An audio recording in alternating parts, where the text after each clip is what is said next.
अगस्त में, sorry October में, उसके भी बाद अक्टूबर में होने वाला है शंघाई कोऑपरेशन ऑर्गेनाइजेशन की मीटिंग इस्लामाबाद में।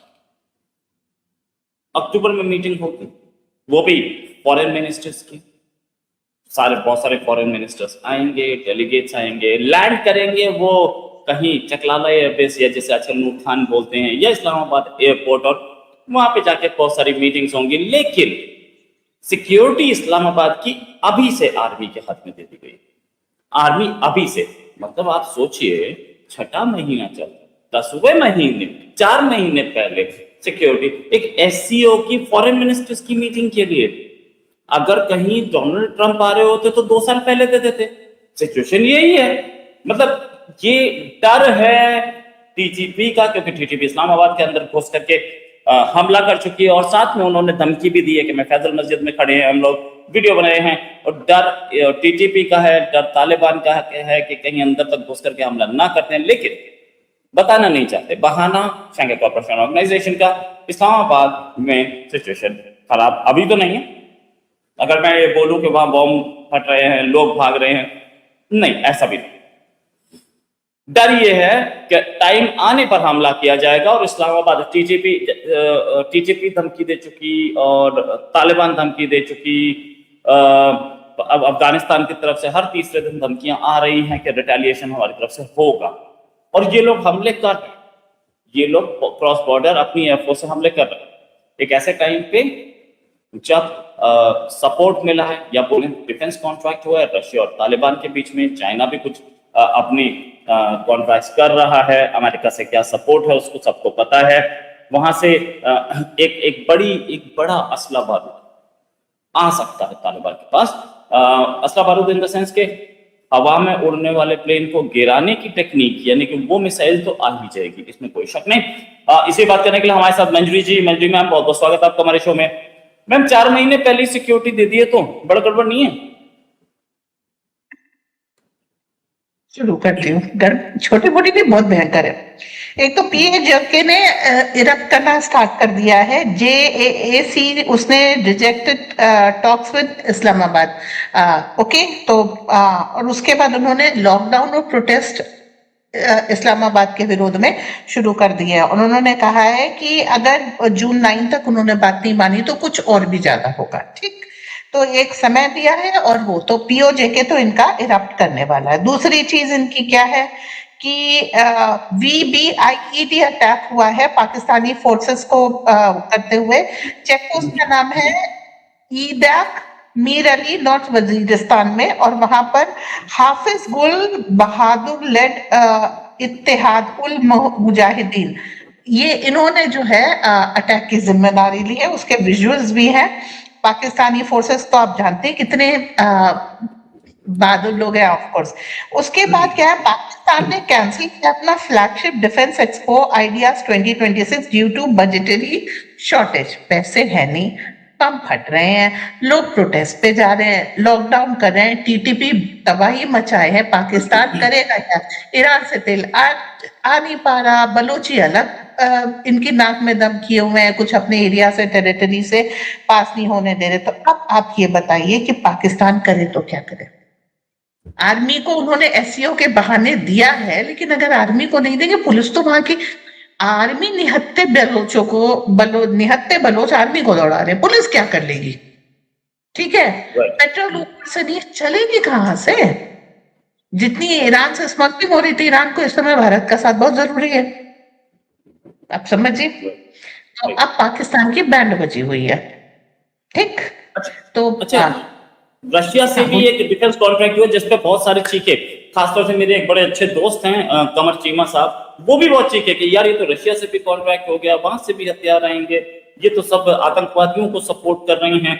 मतलब उनका वीडियो मैं देख रहा हूँ, मैं क्लेम करता हूँ, देखा मैंने वीडियो, लेकिन हंसी बहुत आई जब आप वहां पे तालिबान की सरकार बना रहे थे, तब तो ये क्या बोलते हैं, हकीकी आजादी थी। आज रशिया से कॉन्ट्रैक्ट हो रहा है तो अरे बाई गॉड, इतना बड़ा डर। रशिया वाकई में कुछ दे सकता है क्या अफगानिस्तान को? देखिए, मैं एक चीज को बार बार कहती हूँ, जब वर्ल्ड वॉर 2 खत्म हुई थी तो कोल्ड वॉर का दौर था। कोल्ड वॉर थी अमेरिका और रशिया के बीच में, विश्व की बंदरबांट हुई थी। पाकिस्तान अमेरिका को मिला था, भारत और अफगानिस्तान रशिया को मिले थे। जब रशिया के पास अफगानिस्तान था तो आप 1970 के दशक की फोटोज उठा के देख लीजिए, लड़कियां पढ़ने जाती थी, शॉर्ट स्कर्ट्स में है, it was a modern flourishing floor country, बहुत बढ़िया। उसके बाद पाकिस्तान के थ्रू अमेरिका की एंट्री हुई और आज वहां पे तालिबान जैसे जिहादियों की है सरकार। अब इस सरकार को स्ट्रेटेजिक इंपॉर्टेंस है, इनको भी मालूम है, सिर्फ इसलिए इनको सहायता मिल रही है, अदरवाइज इन्होंने डंपयार्ड बना करके रख दिया था इस्लामाबाद को, उसको अफगानिस्तान को, काबुल को। अब उनको डेवलपमेंट चाहिए, मुख्य धारा में आना है। भाई इंटरनल डिस्प्यूट भी होते हैं, आप ईरान में देख रहे हैं मुल्ला रेजिम के खिलाफ हो रहा है, आपको लगता पड़ोसी अफगानिस्तान में इसका कोई भी स्पिल ओवर इफेक्ट नहीं होगा, जबकि इंटरनेट इतना कॉमन है। बिल्कुल सही। तो आप बिल्कुल एकदम आप लाइन पे आना शुरू करेंगे, उनको जो जो चाहिए वो दो देश प्रोवाइड कर सकते हैं, एक भारत, दूसरा रशिया। आपने देखा कि रशिया ने टफ टाइम में ईरान की कैसे मदद की, कैस्पियन सी यूज करके। वो रशिया जो नॉर्मली जब अफगानिस्तान में था तो किस तरह की रेजीम थी, किस तरह की मदद थी, and it was a all weather friend. आपने फिर क्या किया, सांप से दोस्ती कर ली, डसे गए, बुरी तरह परेशान हुए, आज भी वजीरिस्तान के लेकर के लड़ रहे हैं, सब कुछ हो रहा है। जो अफगानी अफगानिस्तान से भाग करके पाकिस्तान में बस गए तो उनको खदेड़ के निकाला गया, उनकी संपत्ति वगैरह सब कुछ जब्त कर ली। तो अब यहाँ पर बेसिकली चीज क्या आती है, धोखा खाने के बाद आपको अपना सच्चा दोस्त याद आता है, बहुत जोर से याद आता है, और यही तालिबान को भी याद आया, रशिया को, अमेरिका को। इस एरिया में अब क्या है, पाकिस्तान का आइसोलेशन और अच्छा हो गया।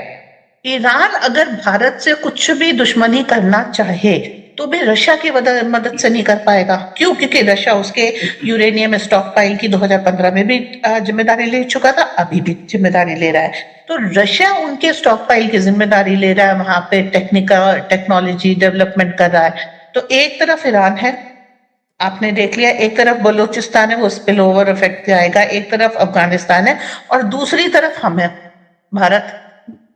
ये भाई साहब जाएंगे कहाँ? सही बात है, राइट। या और वहां से जो है चाइना विड्रॉ कर रहा है, यूएस ने पहले ही घोषणा कर दी इंडो पैसिफिक की, और ये बांग्लादेश वगैरह सब इंडो पैसिफिक में करके भारत के अंडर में आ गया। तो Pakistan has no way out, उसको बात माननी पड़ेगी और दब के माननी पड़ेगी। अब रशिया इस टेरिटरी में अपना इन्फ्लुएंस बढ़ा रहा है, इसी टेरिटरी नहीं, बांग्लादेश का 3% हिस्सा जो है म्यांमार से मिलता है। रशिया और इंडिया बैठ के म्यांमार से बात कर रहे हैं, countering CIA, countering China and countering Pakistan. अब वो जो ईस्ट पाकिस्तान बनने चले थे उनको पूर्वी बंगाल बनना पड़ेगा। वो पूर्वी बंगाल जो पहले यूनाइटेड बंगाल का हिस्सा था, ठीक है। समय देख रहे हैं चित्तगोंग में वो रैलियां शुरू हो गई कि शेख हसीना को वापस लाओ। ये सब कोई अकस्मात नहीं होता है, 8 गांव कह रहे हैं कि हम जाकर के मिल जाएंगे वगैरह वगैरह। आपने जो सो कॉल्ड चिकन नेक था, सिलीगुड़ी कॉरिडोर कहेंगे, मैं उसे चिकन नेक अब नहीं कहूंगी, तो वो जो है अपने आर्मी के हवाले कर दिया। आपकी पोजीशन इतनी मजबूत होती जा रही है कि इन लोगों को समझ में नहीं आ रहा कूटनीति तौर पे क्या करें। और रणनीति, अभी तो ऑपरेशन सिंदूर साल हुआ है, आप हार के चुके हैं, रणनीति दिखा लो। पैसे है नहीं तोड़े पास, तेल है नहीं तोड़े पास, की करा करोगे क्या? आर्मी को बचे कुछ आप दे करके 2-4 महीने अपनी इज्जत और बचा लो। ठीक, हमको जो चीजें सेट करनी है, हमको क्या करना, हम पहले अपना पंजाब ठीक करेंगे, फिर पाकिस्तान में घुसेंगे। बिना पंजाब ठीक किए हम पाकिस्तान में घुसेंगे नहीं, it would be a deadly weapon, right. जिसके कारण हम वेट करें, जिसके कारण हमने इतने दिनों से छुआ नहीं। राघव चड्ढा हमारे पास है, पंजाब ऑपरेशन पंजाब शुरू हो चुका है, थोड़े दिनों में और अच्छी तरीके से होगा। बीएसएफ और बीजीबी इन सब के थ्रू जो है पंजाब हम अच्छी तरीके से सुधार लेंगे। क्रैकडाउन वहां शुरू ही हो चुका है। एक उन्होंने पुलिस के बंदे को की हत्या कर दी थी, पुलिस एक्टिवेट हो गई है। अब वो एक अच्छा एंटी ड्रग ड्राइव चल रही है, हर जगह से चल रही है। यूएई से भी आपके पास लोग आ जा रहे हैं, तुर्की भी आपको आपके ड्रग ट्रैफिकर्स को हैंड ओवर कर ले रहा है। तो पाकिस्तान जो है ना वो अनाथ हो गया है, उसके जितने बाप थे सारे बाप छोड़ करके उसको भाग गए। अब वो आखिरी सहारा आर्मी का ले रहा, और वो आर्मी जो अपने प्लेन बेच दे रही है कि ठीक है हमने तुमसे कॉन्ट्रैक्ट साइन किया था सऊदी अरब, तुम प्लेन ले जाओ, तुम सैनिक ले जाओ। ऐसी कौन सी आर्मी है जिसके घर में आग लगी हो और दूसरी जगह वो अपने सैनिकों को डिप्लॉय कर रहे हो? पाकिस्तान के हाल बहुत बुरे हैं, वो कर कुछ नहीं सकता। अमेरिका हैंडओवर करके भाग गया है, चीन विड्रॉ कर रहा है। क्यों? क्योंकि अगर हम मलक्का में इनको रोक देंगे तो चीन के हालत और बुरे हो जाएंगे। आप सोचिए, हम म्यांमार चीन के गले से निकाल रहे हैं। 90% चीन को रेयर अर्थ म्यांमार से जाता है। अगर हम म्यांमार ले लेते हैं तो चीन को ये नहीं समझ में आया कि रेयर अर्थ की जो रिफाइनिंग टेक्नोलॉजी है, ये लेके मैं करूंगा क्या? रेयर अर्थ तो मिलेगा नहीं मुझे। 90% जिस भूमि से ले रहे हो वो तो आज भारत के पास आ गई। राइट, उनके जो लैंग है, वो प्रेसिडेंट है, उनको मदद की थी चीन ने सत्ता में आने में, और सत्ता में आते ही वो भारत में आ गए। ये तो गेम हम खेल रहे हैं, अब आप क्या करिएगा? पाकिस्तान के पास बहुत सारी, अच्छा लोगों को ये चीज नहीं पता होती, लेकिन सत्ताधीशों को ये चीजें पूरी क्लियरिटी से पता होती हैं और इन डेप्थ से पता होती हैं। तो पाकिस्तान इस समय बस अपना, वो कहते हैं ना कि एक वो फॉल्स ब्रेवाडो दिखा करके एससीओ के नाम पे ये सब कर रहा है। अभी अच्छी तरीके से बजेगी पाकिस्तान की। वो एक गाना था ना, कालू राम का फट गया ढोल, वो हालत पाकिस्तान की होने वाली है। अच्छा मैम, ये चीज तो मैंने मानी कि चलिए सिचुएशन बहुत खराब है, लेकिन टीटीपी को कंट्रोल नहीं कर पा रहे, इसके लिए आपने इस्लामाबाद पूरा का पूरा 4 महीने पहले पकड़ा दिया आर्मी को। आर्मी को वहां जो मन करे वो कर सकती है। मैंने तो आज तक नहीं सुना कभी पूरा दिल्ली आर्मी को दिया होगा। आर्मी टेक ओवर का भी तो डर होता है। वो आर्मी टेक ओवर का डर इन्हें नहीं है, क्योंकि आर्मी को इस्लामाबाद दो ना दो टेक ओवर हो ही जाएगा, इन्हें पता है। तो इससे अच्छा तुम सिक्योरिटी कर दो। बट देन भाई इतनी स्ट्रॉन्ग आर्मी है, नंबर 1 आर्मी, नंबर 1 आईएसआई, सारी चीजें नंबर वन नहीं है। हाँ ठीक है, नंबर 1 ही सही। लेकिन आप जो बोलते हैं कि हमारी इंटेलिजेंस सबसे बढ़िया है वर्ल्ड में, वो ट्रैक नहीं कर सकती टेररिस्ट को। वो कहीं डिजिटल सिग्नेचर्स कैच नहीं कर पा रही, वो कुछ नहीं कर पा रही, वो बीएलए को नहीं रोक पा रही, और आपको 4 महीने पहले अपना पूरी कैपिटल आर्मी के हवाले करनी पड़ रही है। Is it not a serious issue? Instruction जब दे रहे थे आज से 2 साल पहले, हाँ, कि पोस्ट छोड़ के मत भागो, हथियार डाल के मत भागो, वो समय याद है? जिसको ऑफिशियली, अच्छा, जो, हाँ, जो राशन की लॉरी के पीछे आदमी ऑफिसर उसको लूटने के लिए भागता हो, हाँ, उससे आप सुरक्षा करवा रहे इस्लामाबाद की? क्या होगा वहां पे? जो अपने ही नागरिकों को जो प्रदर्शन कर रहे थे खमेनी के लिए यूएस काउंसलेट के बाहर, वो अपने ही नागरिकों के ऊपर गोली चलवाता, उससे आप क्या एक्सपेक्ट करते हैं? जिसके कमांडर के घर से मोर चोरी हो जाए, मुर्गियां चोरी हो जाए, उसका फ्रिज चोरी हो जाए, ये आर्मी से सीरियस सिचुएशन तो पाकिस्तान में थी, अब तो बदहाल है। अच्छा, उस आदमी की किस्मत खुल गई इसमें, जिसने कभी एग्जाम पास नहीं किया और वर्दी पहनी लेफ्टिनेंट जनरल की, चोरी करके ही पहनी, लेकिन वर्दी में पहना हुआ था, कोट में चोरी कर लिया था, ये सारी चीजें कर रखी थी। अच्छा, इस आर्मी से ड्रग स्मगलिंग आसानी से हो जाती है। अभी कुछ दिन पहले कर्नल पकड़ा गया ड्रग स्मगलिंग करता हुआ, गाड़ी की वीडियो है, ड्रग ले जाते हुए, उसके साथ कुछ नहीं होगा। कोई आम आदमी पाकिस्तान में शराब की बोतल ले जाता हुआ पकड़ा जाए तो उसके ऊपर जेल है। पाकिस्तान की आर्मी का मेजर इनकम इस ड्रग ट्रैफिकिंग से है, और आप इसको आश्चर्य नहीं हुआ, जो अफगानिस्तान में ड्रग उगती थी उसको पाकिस्तानी आर्मी सीआईए के अंडर प्रोटेक्शन में ट्रेड करती थी। उस आर्मी का जिसकी कमाई ड्रग ट्रैफिकिंग से होती हो, उसमें एंटी ड्रग ड्राइव चल रही है। आश्चर्य नहीं हुआ?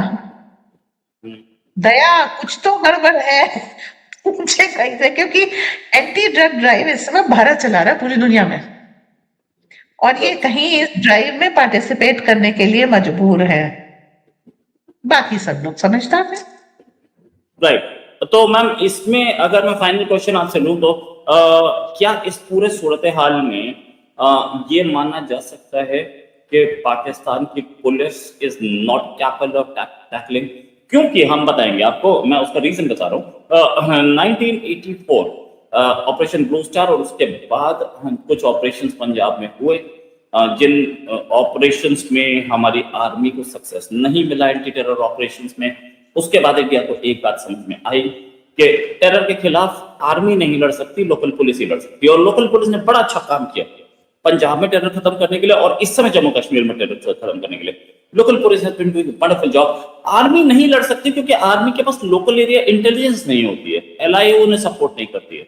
लोकल एरिया इंटेलिजेंस अगर सपोर्ट करेगी, उस लोकल पुलिस को पता है, मैं दिल्ली में रह रहा हूँ, दिल्ली की पुलिस को पता है, दिल्ली लोकल थाने को पता है कि मैं क्या करता हूँ, और उनको ये भी पता है कि बैड कैरेक्टर्स कौन कौन है, उनको ये भी पता है कि कौन आदमी 1 महीने 2 महीने 3 महीने से गायब है, कहाँ गया है ये भी पता है। तो वो आसानी से ऐसे आदमी को पिक कर सकते हैं, ऐसे आदमी को न्यूट्रलाइज कर सकते हैं क्योंकि बाहर जाके गलत एक्टिविटी करके आ रहे हैं। आर्मी को नहीं पता है। अब ये आर्मी को टैकल करने के लिए दे रहे हैं टीटीपी, क्या इससे टैकल हो जाएगा, और वो भी इस्लामाबाद में? खुद ही ड्रग ट्रैफिकिंग में लिप्त हो, ठीक है, आप बता दीजिए एक कोई कायदे का काम पाकिस्तानी आर्मी को, डिवीजन इनके पास, रेड डिवीजन इनके पास, इस तरह की तो चीजें हैं। जब आर्मी में ये हाल है तो पुलिस कितनी ज्यादा करप्ट होगी, ये सिर्फ सोचने वाली बात है। अच्छा, करप्शन का पता आपको कैसे लगता है? तब जब किसी हिंदू बच्ची को ये उठाते हैं तब आपको पता चलता है कि पूरा इनका सिस्टम कितना सड़ा गला है, ठीक है। और जो इनका कॉन्सेप्ट है ये हो तो वही है कि माले गनीमत पे तो पूरा पाकिस्तान बना है। तो आप यहाँ किस कायदे की चीज की उम्मीद किए बैठे हैं? आर्मी करेगी या पुलिस करेगी? कोई कुछ नहीं कर सकता। अभी तक पुलिस ने कोई तंबू नहीं गाड़े। क्यों? क्योंकि जो भी ये कह लीजिए इलीगल एक्टिविटी होती है उसमें नीचे से लेके ऊपर तक सबका तो हिस्सा होता है। लीगल काम पाकिस्तान में बड़ी मुश्किल से होते हैं, इलीगल एक्टिविटीज पे पाकिस्तान बना है और पाकिस्तान चल रहा है। तो आप पुलिस को ले आइए या आर्मी को ले आइए, होना कुछ नहीं है, वही ढाक के 3 बार। इनको जो थोड़ा बहुत टीटीपी का डर है, और मजेदार चीज क्या है, अब रशिया बगल में आकर के बैठ गया है, डिफेंस पैक्ट हो गया, जल्दी 3-4 महीने में आप इसका सुपरिणाम देखते रहेंगे, ठीक। अब ये वजीरिस्तान बचाएंगे कि अपना इंटरनल एससीओ कराएंगे, क्या कराएंगे? पाकिस्तान इस समय बद से बदतर हो जा रहा। ऊपर से इंडियन नेवी का इधर एक स्टेटमेंट आया था, ऑप सिंदूर में ये अपने एरिया से बाहर ही नहीं निकले। वैसे इनका चलता रहता है, ऐ कर देंगे वह कर देंगे। पाकिस्तान बहुत बुरी हालत में। अभी आप पीओके के ये वाले जो 9 जून से प्रोटेस्ट शुरू हो रहे हैं, इनको होने दीजिए। उसी समय आप देखिएगा वजीरिस्तान जागेगा, फिर से इन्फ्लेम होगा। उसी समय आप देखिएगा अगर ये प्रोटेस्ट इन्फ्लेम हुए, बलोचिस्तान इन्फ्लेम होगा। इनको इंटरनल स्थिति इनसे नहीं संभाली जा रही। आर्मी तो लगाई गई है पुलिस के साथ। पाकिस्तान का इस समय बहुत 9 जून आज कितनी हो गई? 7 दिन है, 1 हफ्ता वेट कर लीजिए। हटे हाल कंगाल पाकिस्तान का और बद से बदतर बुरा हाल आपको देखने को मिलेगा। और वहां के आपकी तो दोस्ती है, लोगों से आप कांटेक्ट रखिए, इतना अपराध में वृद्धि होगी वहां पे। और बाकी आर्मी भी इनकी बाहर पुल आउट हो रही है ना, दैट इज द थिंग। संभाल कोई नहीं सकता, संभाल कोई नहीं सकता, राइट। हमें लोग हमें बताएं कमेंट बॉक्स में कि क्या सिचुएशन है, क्या आपको लगता है कि आर्मी आ गई है? एक खबर आ रही थी कि आर्मी टेक ओवर भी हो सकता है। आर्मी टेक ओवर, अगर आर्मी आ गई तो क्या आर्मी टेक ओवर हो सकता है? बहुत आसान हो जाएगा क्या? क्योंकि हर चौक पे एक आर्मी वाला खड़ा हो। तो आर्मी टेक ओवर के कितने चांसेस हैं पाकिस्तान में? क्योंकि बहुत दिन से खबरें आ रही हैं कि शाहबाज को हटाना चाह रहे हैं army chief Asim Munir. Ma'am thanks a lot for joining. एक चीज और कि पाकिस्तान की खबरें जो आ रही हैं बहुत अच्छी नहीं है, हम इस पर भी बात करेंगे किसी दिन। अभी के लिए बहुत बहुत धन्यवाद, नमस्कार, जय हिंद।